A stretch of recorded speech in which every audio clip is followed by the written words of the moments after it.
It won't come as a surprise to any of you that I have a lot of opinions about hiring. I always say that if you hire well, it really makes everything else about running a business easier. But most people don't treat hiring as a business process and somehow expect that a suboptimal process will lead to an optimal result, which is ridiculous. A solid process leads to a solid hire. But following a hiring process is especially important when you are building a fast growing company. You could potentially tank your growth if you have a bad team. Well, our guest today, Caleb Polley from Cubby Beds, has done this and done it well. He has built an amazing company, I'm going to say this almost overnight, and scaled it to have massive impact. And a lot of it is because of the way he thinks about hiring. Caleb, thank you so much for joining us today and welcome to How I Turned the Corner. Thanks for having me, Kendra. I'm looking forward to chatting with you. Yeah. So, just by way of kind of introduction, I think it will be really good for people to hear a little bit more about what you actually do at Cuppy Beds. So, we don't do this usually at the beginning of our podcasts because we kind of want to hear more around actually like how you've done what you've done with your culture. But I think it ties in really nicely to our conversation. So, do you want to just give everyone a little overview about Cubby Beds? Yeah, that'd be a helpful start. So I'm the founder of Cubby, and we are a mission-driven medical technology company. And as you mentioned earlier, I think that is a really big part of how we can recruit great people and build a really great culture here is having a strong mission. And so more specifically, we build insurance-covered safety beds for mostly kids with complex conditions and disabilities. So think autism, epilepsy, Down syndrome, cerebral palsy. Uh, the bed kind of looks like a pod or cocoon-like shape, so it's all enclosed, it's padded, really safe on the inside, has monitoring technology. So we have sensors, cameras, microphones built in, so caregivers or parents can monitor the child, and then soothing sensory features to help them calm down. So we have circadian rhythm lights, a speaker system, vibration, aromatherapy, with the overall goal being to help these kids sleep better and sleep more safely at night. I love it. It's amazing. So, kind of started, I mean, you've got an amazing LinkedIn presence. For the listeners, you want to see how LinkedIn should be done. It's just incredible what you've done, Caleb. And it's been fun to watch the journey because it seems like you kind of went from being in a pretty tiny little office space, practically building the beds out of your garage, not quite, but and now you have this huge warehouse. You've got a great distribution channel, a really amazing impact that you're having, a big pipeline of people who even want your bed, want the beds, want the products. And so, I mean, you cannot have done this all by yourself, obviously. Incredible dream you have, an amazing execution on it. But, share a little bit of the story of like how have you built the team around you? Yeah, it's been a really big part of the journey to get here, and you're very much right. I definitely could not have gotten to this stage all by myself. I say to the team often that the company you build is the team you build. And we've spent a lot of time in making sure that team is both correct technically. Are these the right skill sets for the team? And we need a lot of different skill sets as a regulated medical device company that's selling products through the internet that combines a lot of different things together. But then more importantly, we really want to make sure that people are aligned culturally and with our values and really aligned for the long term with the mission we want to accomplish. So I think in the beginning, I was hiring people. I had very little money. I didn't really raise much money for this company. To your point, was the early pictures that I think you've seen are in like a very kind of dusty medical office that we were squatting in. But actually, before that, it was literally started in my friend's garage, is where all the initial prototypes were. So, frankly, my very first hires were off Craigslist and Facebook groups of like people at 15, $20 an hour. And I just need help packing boxes or answering customer support tickets. It got to the point where I couldn't do that all myself. And then over time, we definitely started hiring for more technical, specific aspects of the business. And I'd say we got some of our early hires really based on the mission and impact they could have. I wasn't able to pay top dollar. I wasn't able to compete just on kind of compensation or even honestly even on culture at that point because we didn't really have a culture. So it was the bet on you're going to make a big impact. You're going to have a lot of ownership and autonomy here. You'll be a part of helping me build this startup, build our culture, build the place that you want to work at. And I think that panned out really well with some of our earlier hires. Now we're at a little different stage. We're up to almost 50 employees. We've got C-suite people, we got VPs, we got really wide variety of skills and backgrounds that people come from. And that's been one of my favorite parts now is we are able to recruit people from still really high paying, difficult jobs to recruit from, but we're getting them out of pharma or fintech or big public companies because they again want a place that they can feel really proud to go home each day and say they work there, a lot of autonomy and ownership in what they're doing. And again, just really tied to having that mission, having something that really feels like it's doing good in the world that you get to work on. Hmm.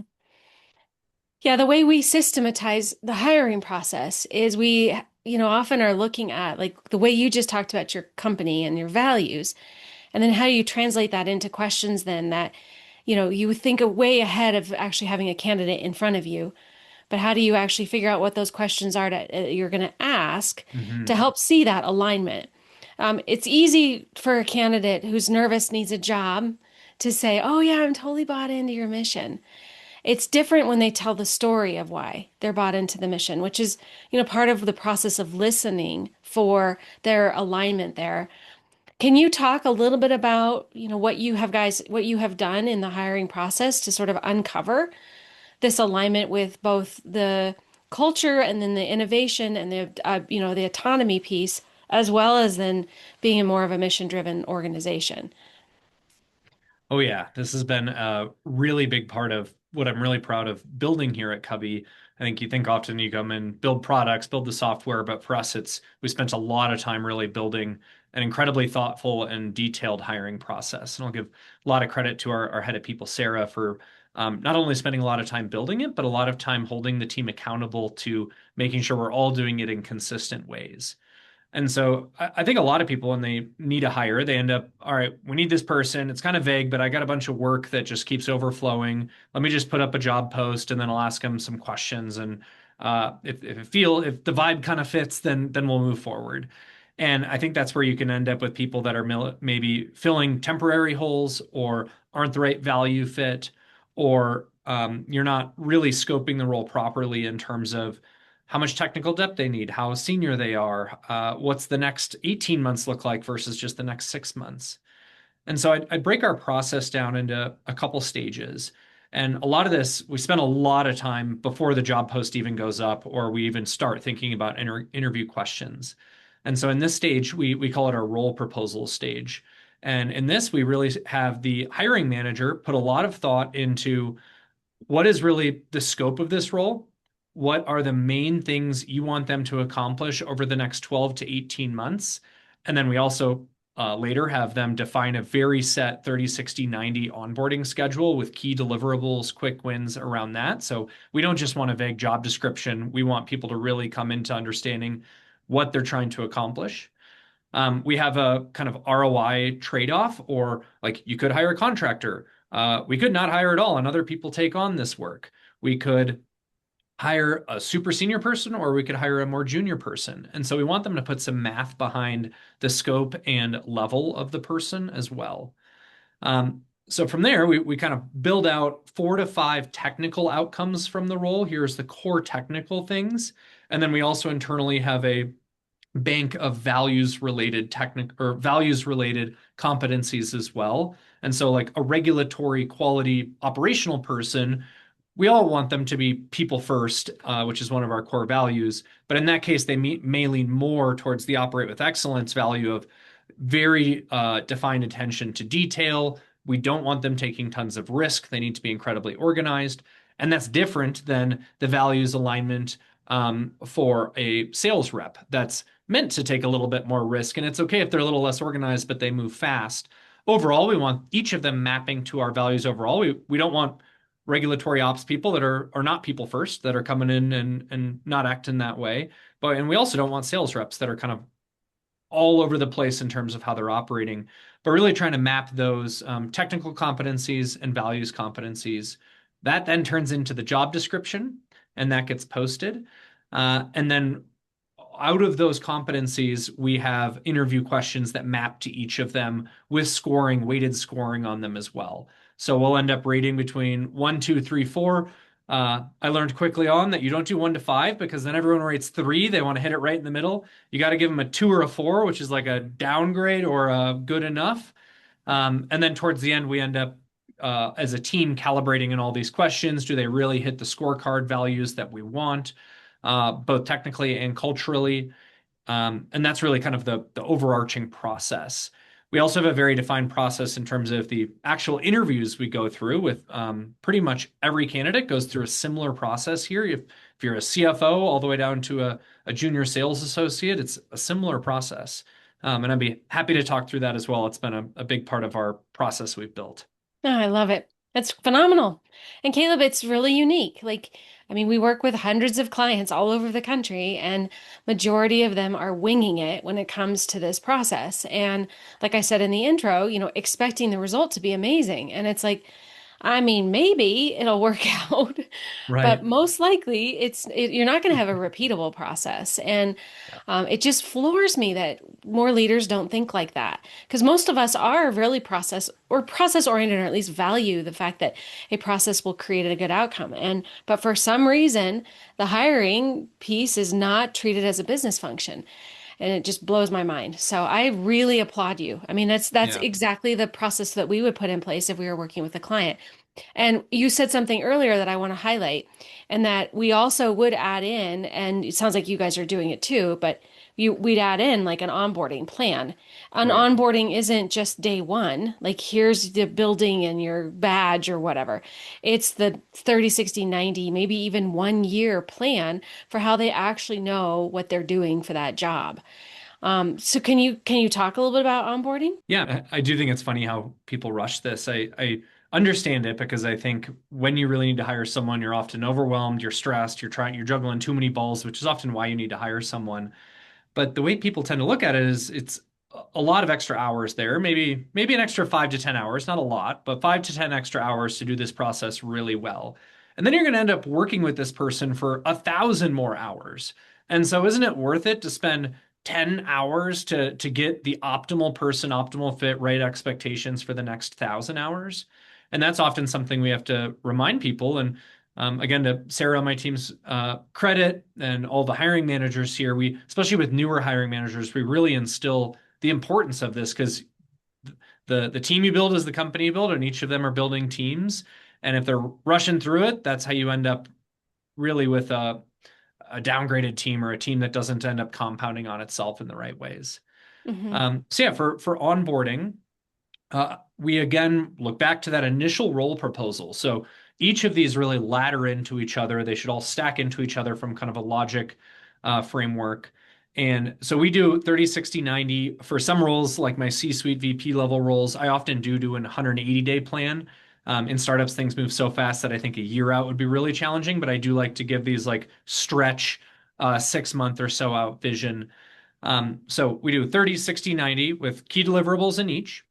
I, as the hiring manager in all of my roles, and as well for all of our hiring managers, we do take the first stab at that. Even though we are hiring the experts for these roles, the people that are coming in to do the roles, often they have the technical expertise to do those roles really well. But what they are lacking at that time is the company context. They Hmm. don't know the problems in the company, the opportunities or challenges we have, who does what in a company. Or am I stepping on toes here? Am I needing to take this on or not? And so it really is on the hiring manager to provide as much context on here's the core goals and deliverables, especially during that first 30, 60, 90 days.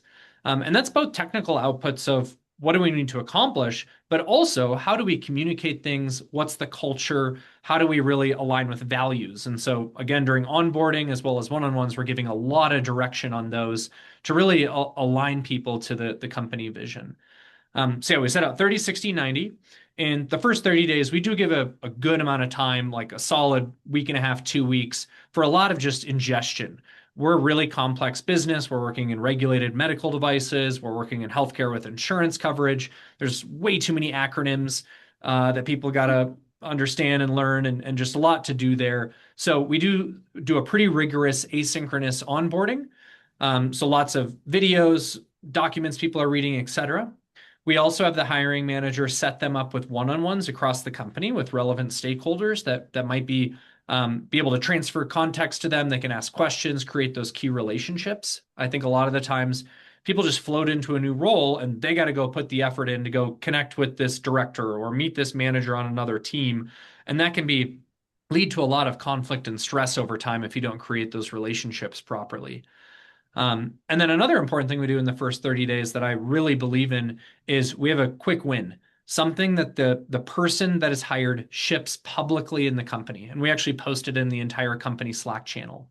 And I think that's really important to have because it articulates the value of that new hire to the company. Why did we hire them? They often know actually how much they were paid, or you have to post that in job descriptions now. And like we put all this effort into it. Are they actually shipping and providing value to the company? And so we do that all the way up to the C-suite, down to the most junior people. It is really up to the hiring manager often to kind of tee up a quick win for them. Again, they have the context, but then the hire can mold it based on their knowledge or what they want to ship. Um, so that's kind of first 30 days really focused on onboarding, at least one quick win. Uh, After that, well, stepping back 1 second, we do 30, 60, 90. The hiring manager develops the deliverables in there, but in their first one-on-one with that person, that hiring manager really walks it through with them. And then I try to give a lot of autonomy for that person again, you're the expert, you're the one owning your role. So are there things we're missing here? Are there things we should actually deprioritize and this is too much and we're not setting you up for success? We should drop a couple of things, or we should shift this 30-day deliverable out to 60 days. And it's really important that each of us get aligned on what that 30, 60, 90-day plan is. This isn't just my plan giving it to you. It is our plan that we're co-creating together. I just did the first draft of it.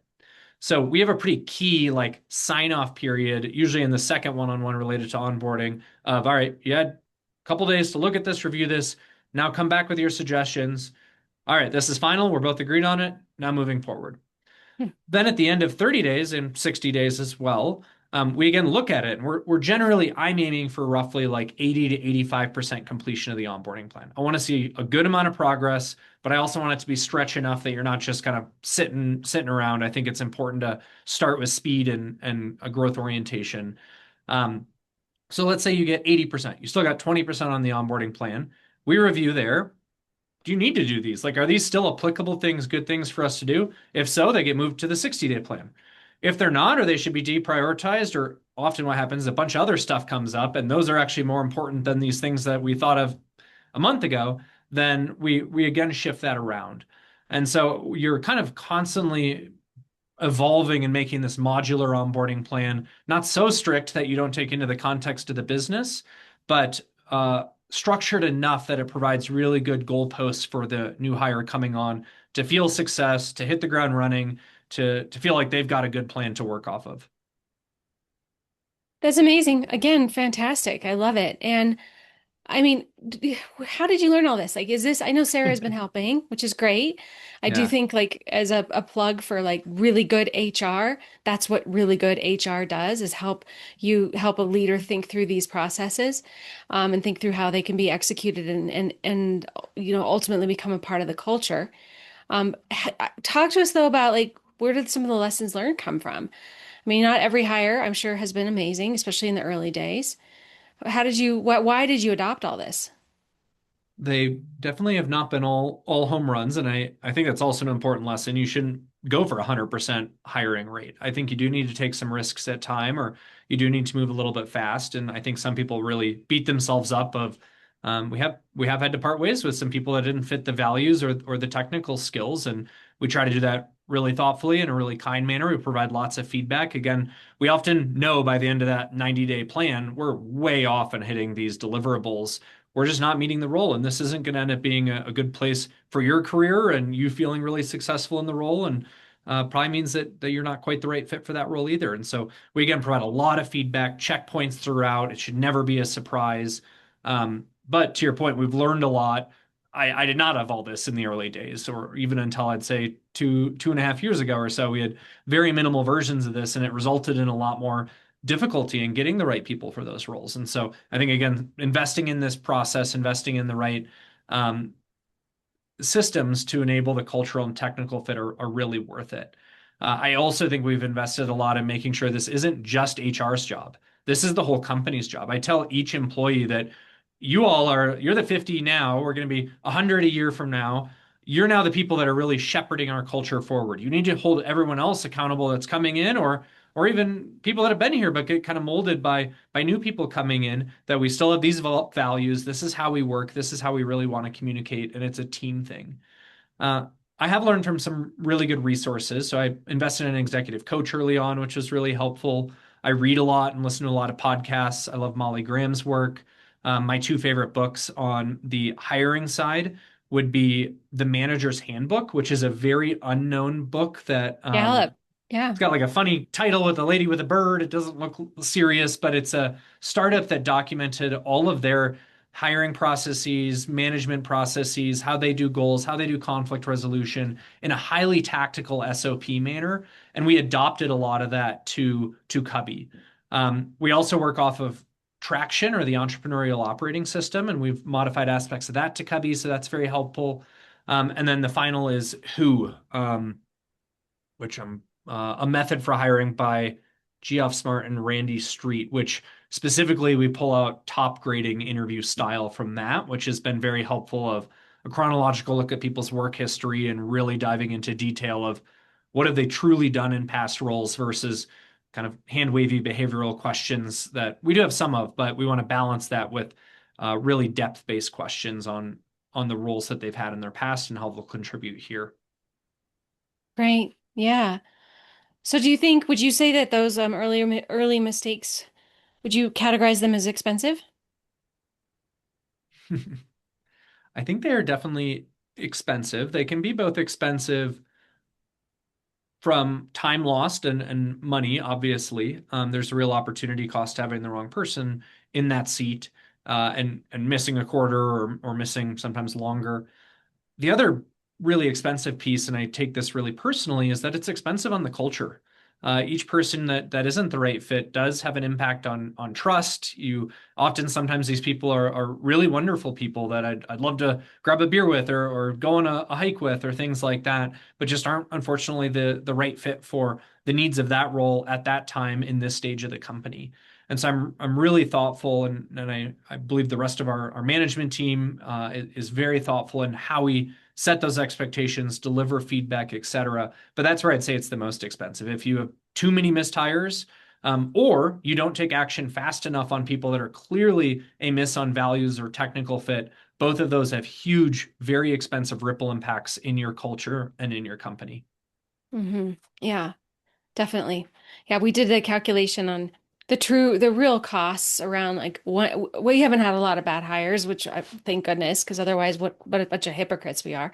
But but in especially in the early days when I was, trying to probably be a little bit more corporate with the hiring process because I had the corporate background.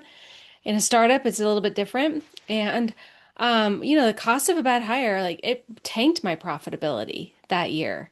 It was Mhm. one of those years where it's like all this revenue was coming in and like no profitability. And it's like, what happened? And it was just leaking out of the business in all Yes. those ways that you just mentioned. And it's very expensive. And so to the listeners, like if you are in a situation where you don't feel that the majority of your team are really a great part of your team in delivering those results, and you know it because your bottom line sucks, it's probably leaking out because of those bad hires. And so it's really an opportunity to look at your process and see if how you can improve it so you don't have that again. Yep, very much Yeah. agreed. Well, so this is an interesting time to be the leader of a mission-based organization for both of us, because my company is also very mission-driven. But I would love to have you just give us a perspective, like what does it mean right now to be a values-based, missions-based company in 2026? What does it mean to be the leader of a company like that to you? Hmm, That's a good question. I think the core guiding principle for me is that I simply want to be proud of the work I'm doing. I want to do things that feel like they're making an impact in the world, they're helping people, they're doing good. And I think there's many versions of that too, to be fair. I think to your point, like we're so obviously a mission-based company and that I'm making beds for children with disabilities and special needs. But we also, for example, are one of our contract manufacturers. They manufacture products for companies that make products like ours. And so they maybe are a factory, if you look at it this way, or they're a company that helps so many other companies help in the world. Or even I used to sell software, and this was like email marketing software, SMS software. And on the surface, I'm like, this just feels like kind of bits and bytes, and is this actually helpful? But if you looked at some of the clients, we were helping change.org. We were helping very large nonprofits with their communications. And so I think a lot of this is how you really understand the impact of that thing in the world, and can you really tie it to a mission? Um, and I do think it's a cheat code for hiring a good culture, general motivation in the business to have something that is really clearly tied to a mission and an impact. Some days, frankly, I wake up and I'm excited about like, oh, our revenue's doing well, we're more profitable, we have a big business opportunity ahead, and kind of that extrinsic side. But often, a lot more of the time, I'm more motivated by doing really hard things with good people, by seeing the testimonials come in, by actually hopping on a support call with a mom and hearing about how much our product has helped her son. Hmm. Well, let us both go forth, I think, this year and continue to be on the right side of that history and the right side of, doing good work, maybe in spite of the barriers in front of us, because I'm in complete agreement with you. And yeah, we have to keep moving forward for sure. So keep Agreed. driving these strong mission-based organizations toward the greater good. So. Well, I think that's a perfect place to potentially end here, Caleb. So thank you so much for your insight. I really, really appreciate it. And we will put all of the information in the show notes for how people can get in touch with you and get in touch with Cubby. And so thank you for the amazing work that you guys are doing to support a very, very underserved community. So thank you. Thanks, Kendra. I really appreciate it and enjoyed the conversation. I hope it was helpful. And to any of the listeners out there, we are almost always hiring, so we'd love to find some more great values aligned people that want to do some of their best and hardest work and really make an impact on the world. So please Ah, reach out, check out our careers page, or you can reach out to me individually. excellent. Thank you.